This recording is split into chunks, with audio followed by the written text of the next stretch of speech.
Hello बच्चों, तो स्वागत है आप सबों का एक न्यू वीडियो में। और इस वीडियो के माध्यम से मैं आपको जो आपका चैप्टर है 13 पॉइंट कितना है 13.1 यानी कि एक्सरसाइज 13.1 को बताने वाले हैं।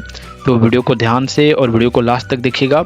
और देखिए, इसके पहले मैं एक बेसिक वीडियो बताया हूं, और उस बेसिक वीडियो को अगर आप नहीं देखें तो वीडियो के डिस्क्रिप्शन में लिंक दे देता हूं और प्ले लिस्ट का भी लिंक दे देता हूं। अब दोनों में से कहीं से भी जाकर वीडियो को देख लीजिएगा, बेसिक वीडियो को, क्योंकि बेसिक वीडियो को अगर आप देखेंगे तो ही इस वीडियो और ये क्वेश्चन आंसर है ये आपको समझ में आने वाला है। ठीक है, तो चलिए सबसे पहले क्वेश्चन को पढ़िए और क्या करना है, इसको जवाब देना है। कहा जाता है निम्नलिखित प्रश्नों का उत्तर दें, एक शब्दों में उत्तर दीजिए। कहा जाता है कि किसी वृत्त में कितने केंद्र होते हैं। तो देखिए, जो जो आपको बोला जाता है वही मैं आपको बताता हूँ। देखिए, ये आपका वृत्त है ठीक है। और वृत्त में केंद्र कितना हो सकता है? एक ही केंद्र हो सकता है ना। एक वृत्त में एक ही केंद्र होता है। देखिए, केंद्र एक कैसे होता है? मान लीजिए कि केंद्र का मतलब क्या होता है कि किसी भी केंद्र से अगर आप वृत्त का किसी भी डिस्टेंस को लेते हैं तो आपका क्या होगा, किसी भी दूरी को लेते हैं तो वो आपका दूरी समान होगा, एक समान, यानी कि एक समान होगा। एक समान का अर्थ कैसे मैं बता रहा हूँ, समझिएगा। ऐसे होगा, ठीक है, यहाँ से ऐसे होगा। मैं ये सही से हो नहीं पा रहा है, लेकिन मैं आपको पूरा बता के दिखाता हूँ। हाँ देखिए, अब समझिएगा। देखिए, एक मिनट। देखिए, ठीक है। अगर आप यहाँ से देखिए, ये थोड़ा सा मिस्टेक हो जाता है। ये मान लीजिए कि यहाँ से, ठीक है। जैसे कि मान लीजिए ये जो वृत्त का जो केंद्र है, यहाँ से इसकी दूरी 1 सेंटीमीटर है, तो इसका भी दूरी 1 सेंटीमीटर होगा। ठीक है, मैं आपको यही बताने वाला हूँ कि वृत्त से जो हर जगह का डिस्टेंस होता है वो समान होता है, और एक वृत्त में एक ही केंद्र होता है। ठीक है, तो इसका आंसर आपका एक हो जाएगा। ठीक है, नेक्स्ट है, किसी वृत्त में अधिक से अधिक कितनी त्रिज्या हो सकती है? त्रिज्या जो है सो अनंत हो सकती है। जैसे कि देखिए, वृत्त है और एक वृत्त में त्रिज्या की बात किया गया, तो त्रिज्या यहाँ से भी हो सकता है, ये भी त्रिज्या है, ये भी त्रिज्या है, ये भी त्रिज्या है। सेंटर से और जो परिधि को छू रहा है, केंद्र से और परिधि को जो छू रहा है, वो आपका त्रिज्या कहलाएगा। ठीक है, तो त्रिज्या अनेक हो सकता है एक वृत्त में। नेक्स्ट है, किसी वृत्त में अधिक से अधिक कितनी व्यास खींची जा सकती है? व्यास जो है सो एक ही खींची जा सकती है, क्योंकि व्यास जो है सो एक ही हो सकती है, लेकिन जीवा अनेक हो सकती है। तो व्यास क्या होगा? एक ही होगा। तो व्यास हमारा असंख्य हो जाएगा, सॉरी, व्यास हमारा असंख्य हो जाएगा, एक नहीं, व्यास असंख्य हो जाएगा।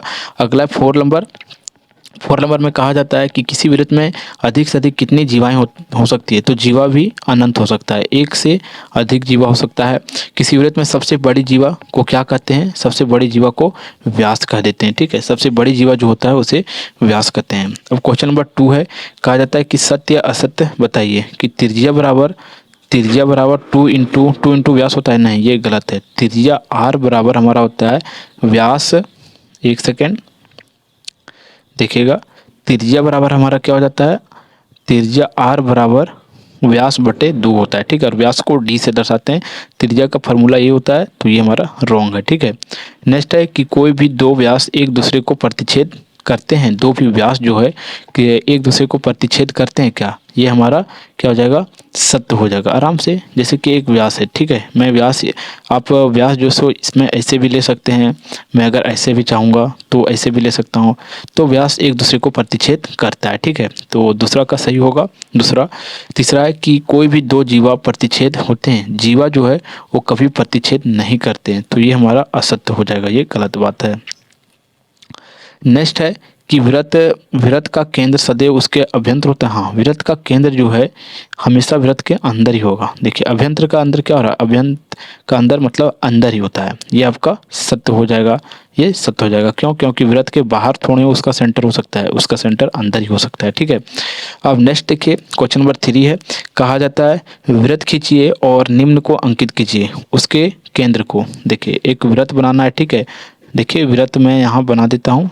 देखिए, एक वृत्त बनाता हूँ मैं, और क्या बोला जा रहा है? उसके केंद्र को बनाइए। तो केंद्र आपका ये हो गया। ठीक है, ये वृत्त का केंद्र हो गया, तो ये वृत्त का क्या हुआ? केंद्र हो गया। ठीक है, अगला है कि एक त्रिज्या, तो त्रिज्या में एक घिंचिया, ये त्रिज्या हो गया।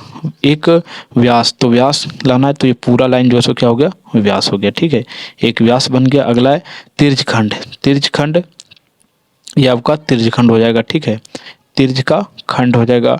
अगला है आपका एक क्या है? तिर्जखंड हो गया। कहा जाता है कि अगला समझिएगा एक वृत्तखंड ये हो जाता है, ठीक है। और उसके अभ्यंतर के बिंदु, अभ्यंतर मान लिए अभ्यंतर में P है, O है, कुछ भी ले सकते हैं। और उसके बहिष्ठ में कुछ भी, जैसे कि QR कुछ भी। और इस प्रकार से एक चाप भी हो जाएगा, ये आपका चाप हो जाता है, ठीक है। यहाँ से यहाँ तक चाप हो जाता है। तो इसे आप समझ चुके होंगे। अब नेक्स्ट 4 नंबर है, कहा जाता है कि व्यास 4 नंबर, व्यास D ज्ञात कीजिए, कि हमें व्यास ज्ञात करना है। तो देखिए D बराबर हमारा व्यास बराबर फार्मूला होता है 2 इंटू त्रिज्या, और त्रिज्या को R से निरूपित करते हैं। तो 2 इंटू त्रिज्या कितना दिया गया है, R हमारा 6 सेंटीमीटर है। तो हमारा D जो निकलता है वो हमारा कितना निकलता है, 12 सेंटीमीटर, यानी कि व्यास हमारा 12 सेंटीमीटर हो जाएगा। नेक्स्ट है हमारा कि वही है, त्रिज्या दिया गया है और आपको D ज्ञात करना है, यानी कि व्यास निकालना है। तो त्रिज्या बराबर D बराबर होता है त्रिज्या मल्टीप्लाई 2, और देखिए तो त्रिज्या R हमारा कितना है, 12 सेंटीमीटर, और ये 2, तो ये हमारा हो गया 24 सेंटीमीटर। अब नेक्स्ट में हमें व्यास दिया गया और त्रिज्या निकालना है। तो व्यास हमारा, त्रिज्या निकालने के लिए सूत्र होता है D डिवाइड 2, यानी कि जितना आपका व्यास दिया गया है उसे 2 से भाग दीजिए। तो 10/2 बराबर 5 सेंटीमीटर आ गया, ठीक है, इसका आंसर। अब नेक्स्ट है आपका क्या है, इसका है कि 12 सेंटीमीटर आपका व्यास दिया गया है और त्रिज्या ज्ञात करना है। तो इसे 6 सेंटीमीटर आ जाएगा, 2 से भाग दीजिएगा, तो इसका 6 सेंटीमीटर आंसर हो जाएगा। और इस प्रकार से यह जो चैप्टर है बहुत ही कम समय में आपका समाप्त होता है। तो वीडियो अगर आपको पसंद आया होगा तो वीडियो को लाइक करना है, और चैनल पर नए हैं तो चैनल को सब्सक्राइब कर दीजिए। फिर मिलता है आपको एक नेक्स्ट वीडियो में, तब तक के लिए जय हिंद, जय भारत।